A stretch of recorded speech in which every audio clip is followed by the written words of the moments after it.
Hey guys, Virgin Vinyl with you again today on my journey from vinyl noob to full-blown vinyl junkie. Wow, somebody should have told me like how addictive this fucking shit is. But anyway, today I've got something really cool, something that the music really doesn't suit the artwork on the cover of this thing. But anyway, I've got here Carlos Santana and Mahavishnu John McLaughlin.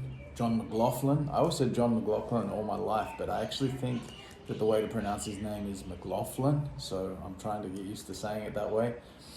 But it's weird, like, because I've been a fan of his since I was about 17 when I discovered Mahavishnu Orchestra, and I always thought for years it was McLaughlin. I'd never heard anybody else say it. McLaughlin, but I think it's McLaughlin. Anyway, Love, Devotion, Surrender. This joint effort between Carlos and John around the time, in between Mahavishnu Orchestra. Actually, when was this? This is 1973. So like right at the end of the first incarnation of Mahavishnu Orchestra, and around the time of, I think it's after Caravanserai, Carlos Santana's fourth album, I think it is. Probably my favorite album from him because it's just pure jazz rock fusion, which is really, I love that kind of stuff. And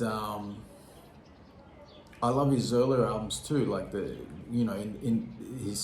those first three albums, the self-titled Abraxas and 3 are all great albums, but they're more sort of like that sort of hippie rock counterculture thing of the 60s mixed with the Latin grooves and Latin rhythms, and it's really awesome stuff. I mean, anybody who's watched the Woodstock footage, I think you can easily make an argument that Santana stole the show, maybe even more than Hendrix. An amazing set, and they really, solidified themselves as legends with that concert. But anyway, this album, wait till I show you the back. All right, so let me take it out of the sleeve so I can see it a little better, because it is a gatefold. Now, this is a original 1973 pressing from Holland, okay, that I got my hands on. As you saw there on the cover, 50 refers to shekels, so that's still pretty damn cheap. Look at the back. There is Sri Chinmoy, that's the guru, John's guru, and I think Carlos as well. And a lot of the Mahavishnu stuff, and some of his stuff, and other, he was a very influential figure on these people at the time. There's the inside. You can see them sitting dutifully at the feet of their guru, and of course there's some words written by Sri Chinmoy, the guru. He was a very popular figure at that time and very influential on these guys. And if you looked at that, you the way they're dressed there in their whites, and this guy, and just the look, you would think this is just some maybe Indian music or sort of just hippy dippy sort of love fest. But this is burning jazz rock fusion. I mean, these guys unleash. They do a couple of Coltrane numbers. They do "I Love Supreme" and "Naima," and I mean, John McLaughlin. He, a big influence on his approach to soloing comes from John Coltrane. Coltrane being a massive influence on John McLaughlin, and so it makes sense for him to give his interpretation of it here, and the combination of you know, around this era, John McLaughlin through the Mahavishnu and into this album, and even in the second incarnation of Mahavishnu Orchestra, had this burning intensity in his playing. He was really sort of channeling this inner turmoil or something that he was dealing with.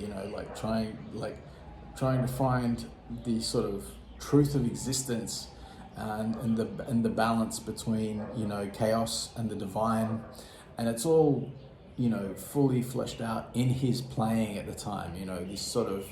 This tension, and it's really represented in that it's very chaotic, it's very intense, it's very full on, but it's also meditative and sort of transcendental and extremely potent music. This is like fiery stuff here, and just listen to this lineup here that you have as well. Like, of course, you've got Carlos Santana, who's he's also a great guitarist.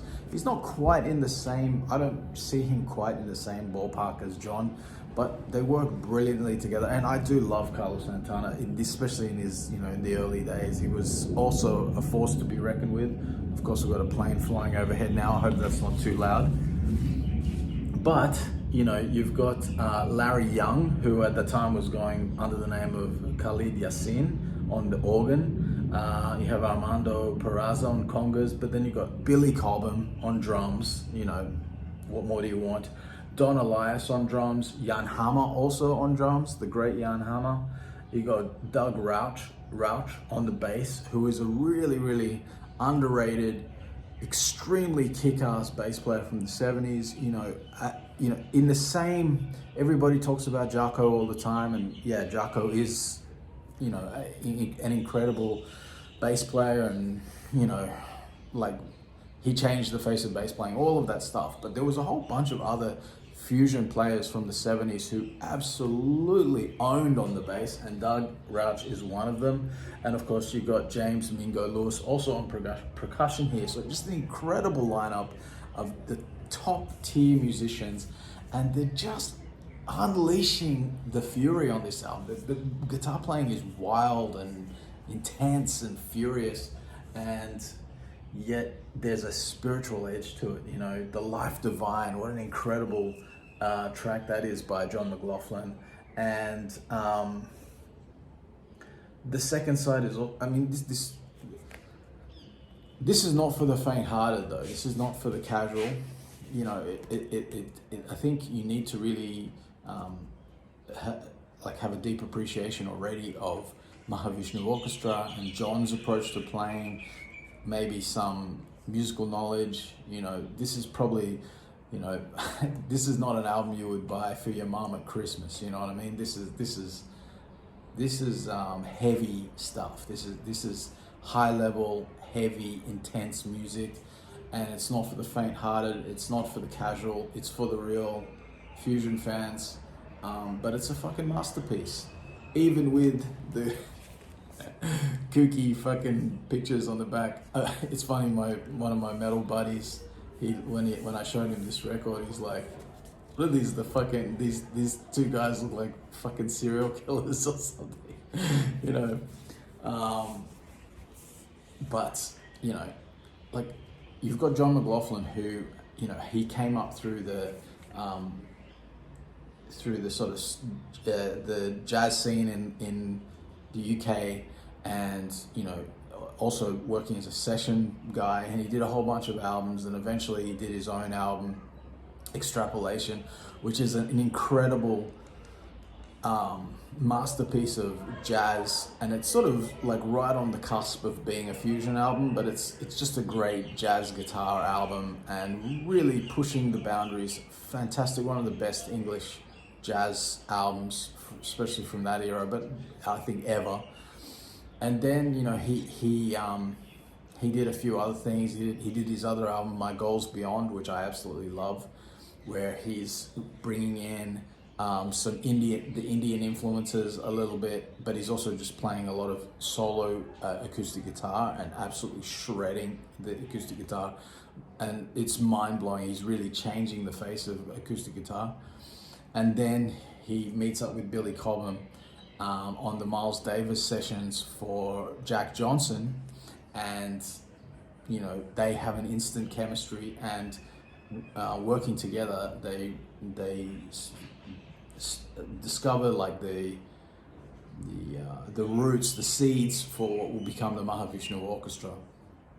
And you know, once they form that band, that's the real creation of proper jazz rock fusion. You know, that's when it really explodes and makes this statement, like it blows people away. I mean, people used to go to those concerts and be, you know, knocked out of their seats with the intensity of the thing, with how loud it was, how intense it was, and how full on it was. And you know, there's many stories of, you know, people losing their fucking minds at those gigs in good and bad ways because it was just so intense. And that's from this era is a continuation of that, and this is intense too. So anyway, I love this album. Of course, Carlos Santana, you know, I already spoke about, like, you know, how his impact in the 60s, you know, with those first three albums. But when he got to Caravanserai, that's when he really is embracing the jazz rock fusion element of his taste, and it's just magical. It's a fantastic album, and I'm really hoping to get my hands on a vinyl copy of that as well. But anyway, here we go. One last look inside. It just cracks me up, like how chill it looks, you know, how like unsuspecting it is. You know, you just think, oh, these nice guys all dressed in white, and then, you know, from the first second, they're melting your brain with the guitars. You know, just explodes in your face. Anyway, guys, that's it for today. See you tomorrow.